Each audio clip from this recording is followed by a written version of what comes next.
ஓ அப்படின்னா இது மிதுன ராசிக்காரங்க செஞ்சது அப்படிங்கிற மாதிரி உங்களை நீங்கள் உருவாக்கி கொள்ளக்கூடிய செயல்பாடு அதிகமாக உங்களுக்கு உண்டு அப்படின்னு பார்க்குறோம். அதே போல் வெளி வட்டார தொடர்புகள்ங்கிறது உங்களுக்கு அதிகமாக இருக்கும். ஒரு ஒரு சில பேருக்குலாம் வந்து பார்த்திங்கன்னா உள்ளூர்லேயே நட்பு வந்து கம்மியாக இருக்கும், அல்லது உள்ளூர்லேயே உறவுகள் கம்மியாக இருப்பாங்க. ஆனால் நீங்கள் எப்படின்னா எந்த இடத்துக்கு போகிறீங்களோ அந்த இடத்துல ஒரு ஒரு ஒரு பேஷ் மட்டும் போட்டுருவீங்க. நீங்கள் ஃபோனில் சொன்னால் போதும், அவங்க அந்த வேலையை முடிச்சு கொடுத்துருவாங்க. அந்த அளவுக்கு உங்களுக்கு ஒரு வெளிவட்டார தொடர்புகளை நீங்கள் பக்காவாக வச்சுருப்பீங்க. அதாவது கம்யூனிகேஷன் அப்படின்னு சொல்லுவோம் பார்த்தீங்களா, அந்த கம்யூனிகேஷனுக்குரிய அங்கீகாரத்துக்குரிய நபர்கள் தான் நம்மளுடைய மிதுன ராசிக்காரராகிய நீங்கள் என்று பார்க்குறோம். பேரு, புகழ், அந்தஸ்து என்பது நீங்கள் கொஞ்சம் அதிகமாக எதிர்பார்ப்பது.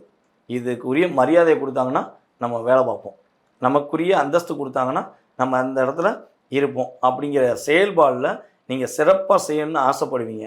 ஆனால் உங்களை அந்தஸ்து கொடுக்குற மாதிரி கொடுத்துட்டு உங்களை விமர்சனம் பண்ணாங்க அப்படின்னா, ஒரு தேவையில்லாத விமர்சனங்கள் வச்சாங்க அப்படின்னா, அடுத்த செகண்ட் என்னன்னாலும் பரவாயில்ல, இந்த இடம் நமக்கு வேண்டாம் அப்படின்னு சொல்லி கோவப்பட்டு என்ன பண்ணுவீங்க, ரிமூவ் ஆகி வெளியே வந்துடுவீங்க.